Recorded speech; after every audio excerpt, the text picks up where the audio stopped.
মই আজি এই ড্ৰিল মেচিনটো নচলা হৈ আছে, এইটো কেনেদৰে বনাব পাৰি মই সেইটো আপোনালোকক দেখুৱাই আছোঁ। আপোনালোকে প্ৰথমৰ পৰা যাতে শেষলৈকে চাই থাকে।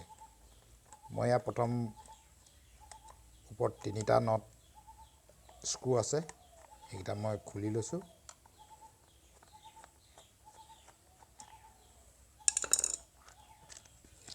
এইখন এনেকৈ খুলি ল'লোঁ। ইয়াত বিশেষকৈ এই বস্তুকেইটা বেয়া হয় মানে এই বস্তুকেইটা ক্ষয় যায়। এইকেইটা মই নতুনকৈ আনি থৈছোঁ, গতিকে মই এইকেইটা ইয়াত লগাই দিম।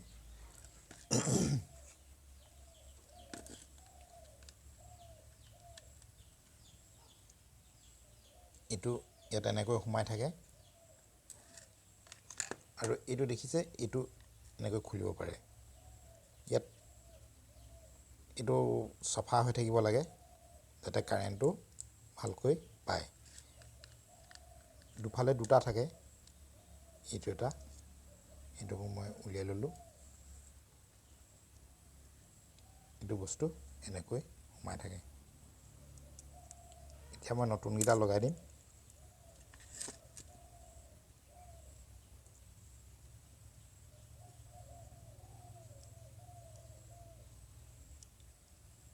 এনেকৈ খালি এটা কথা মন কৰিব, এই কেবুলডাল যাতে এই চকৰিটোত লাগি নাথাকে। এই চকৰিটোত লাগি থাকিলে এডাল ক্ষয় গৈ ইয়াৰ যিটো কানেকশ্যন সেইটো ছিগি যাব পাৰে, নাইবা শ্বৰ্ট কৰিব পাৰে। গতিকে এইটো এনেকৈ ধুনীয়াকৈ খাপে খাপে আকৌ লগাই দিলেই হ'ল। ঠিক তেনেকৈ এইটো মই লগাই দিম এতিয়া।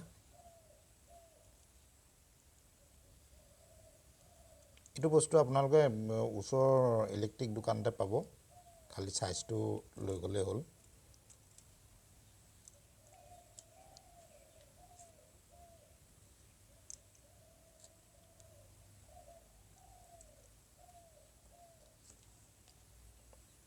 এনেকৈ পুনৰ এইটো এই খাপটোত লগাই দিছোঁ।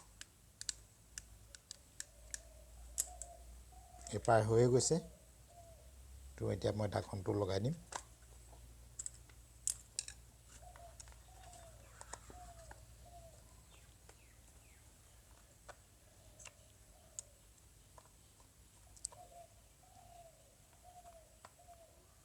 কামটো সহজ, যথেষ্ট টান নহয়।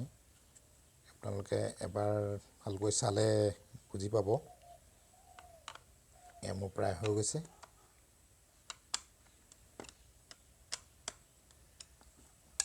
এতিয়া মই এইটো টেষ্ট কৰি চাম।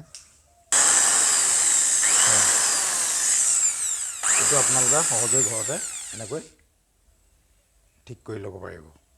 ধন্যবাদ। পুনৰ এনেকুৱা ভিডিঅ' আকৌ পাই থাকিবলৈ আপোনালোকে ছাবস্ক্ৰাইব কৰি দিব। নমস্কাৰ।